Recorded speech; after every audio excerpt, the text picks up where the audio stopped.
Կարգը, որը սահմանում ենք այս սկզբնան։ Շնորհակալություն։ Պարոն նախարար, նախ հստակեցնեք, թե դուք ուղղակի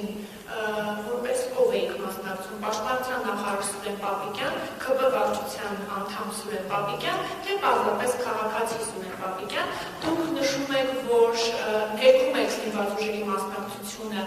ուղղակի, բայց ես պիտի հիշեցնեմ, որ երբ դուք եկաք Սուրբ Գրիգոր Լուսավորիչ եկեղեցու բակ, ձեր հետևից բազմաթիվ քաղաքացիներ էին գալիս, արդյոք դուք էիք հորդորել, խնդրել, կոչարել, որ իրենք ձեր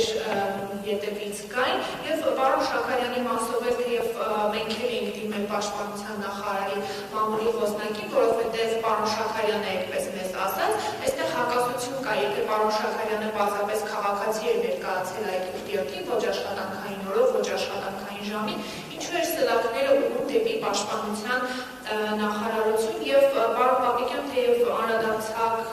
Հայաստանի Հանրապետության ինքնիշխան տարածքը օկուպացրած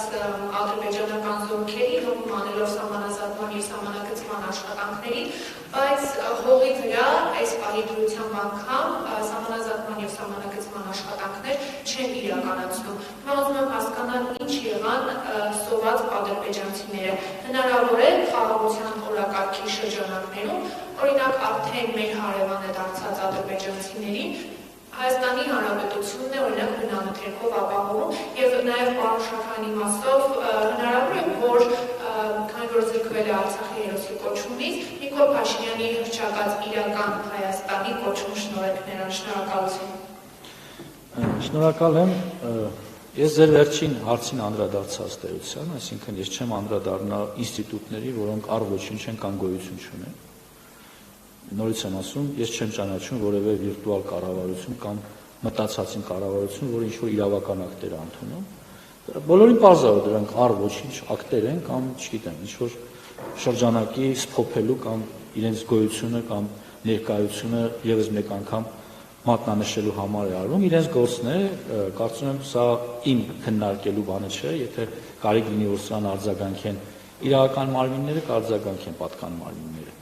Ինչ վերաբերում է նրան, թե որպես ով եմ մասնակցել ուղտերթին, մասնակցել եմ որպես Հայաստանի քաղաքացի, որպես քաղաքացիական պայմանագիր կուսակցության վարչության անդամ եւ որպես Պաշտպանության նախարար, որովհետեւ ես այս պաշտոնը զբաղեցնում եմ որպես քաղաքացիական պայմանագիր կուսակցության անդամ, որպես կառավարության անդամ եւ բնական է, որ սրանք իրար հետ փոխկապակցված դերեր են եւ այդ դերից ես ոչ միայն չեմ խուսափելու, այլև այո նշելու եմ, որ ես մասնակցել եմ որպես նաև պաշտպանության նախարար, որտեղ ես դրան զուգահեռ նաև քաղաքացի եմ,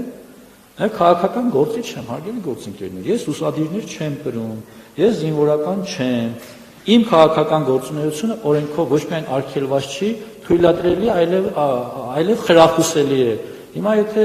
տարբեր հանգամանքներից ելնելով կամ մեր երկրի առաջ ծառացած խնդիրների բերումով ես քաղաքական գործունեությունից որոշակի գուցե նահանջել եմ, զբաղվում եմ իմ գործով այս պահին որպես պաշտպանության նախարար, բայց դա նույնպես քաղաքական գործունեության մաս է,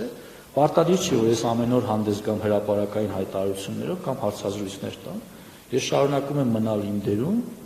եւ բնականաբար իմ քաղաքական կուսակցության բոլոր որոշումների ջատագովն եմ եւ առաջ մղող։ Շնորհակալ եմ։ Բայց նաև ինքնիշխան տարածքի հետ կապված բազմիցս դրա մասին խոսվել է, ես ինքս նշեցի, այդ հարցը պիտի կարգավորվի սահմանազատման եւ սահմանագծման հանձնաժողովի շրջանակներում։ Շնորհակալություն հաջորդ հարցը։ Էլիսա Զախարյան, Լանդապան, պարոն Պապիկյան